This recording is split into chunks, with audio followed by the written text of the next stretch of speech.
অস্ট্রেলিয়াকে হারিয়ে বিশ্ব রেকর্ড বাংলাদেশের। দীর্ঘ ২১ বছর পর অস্ট্রেলিয়াকে সিরিজ হারালো বাংলাদেশ দল। বাংলাদেশের অবিশ্বাস্য সিরিজ জয় দেখে খুশিতে আত্মহারা মোহাম্মদ আশরাফুল। দর্শক, প্রথম ওয়ানডেতে প্রথমবারের মতো শক্তিশালী অস্ট্রেলিয়াকে হারিয়ে ২১ বছরের রেকর্ড ভেঙে দিয়েছিল নাজমুল হোসেন শান্তরা। এরপর দ্বিতীয় ওয়ানডে ম্যাচে আজ মাঠে নেমেছিল বাংলাদেশ দল শক্তিশালী অস্ট্রেলিয়ার বিপক্ষে, যেখানে শুরুতে ব্যাট করতে নেমে প্রথম 0 রানে 3 উইকেট হারিয়ে বসেন শক্তিশালী অস্ট্রেলিয়া। এরপর দুর্দান্ত পার্টনারশিপ করে ফেলেন তারা।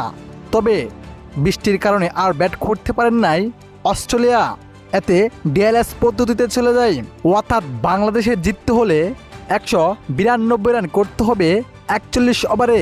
এ রানের লক্ষ্যে ব্যাট করতে নেমে 0 রানে তানজিদ হাসান তামিমকে হারিয়ে বসেন বাংলাদেশ। এরপর নাজমুল হোসেন শান্ত ও সৌম্য সরকার অবিশ্বাস্য পার্টনারশিপ করেন।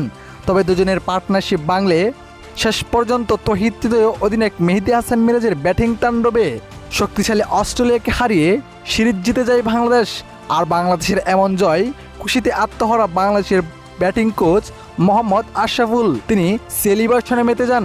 দর্শক, বাংলাদেশের এখন বড় টার্গেট অস্ট্রেলিয়াকে প্রথমবারের মতো হয়টস করার লক্ষ্য এসেছে বাংলাদেশের সামনে।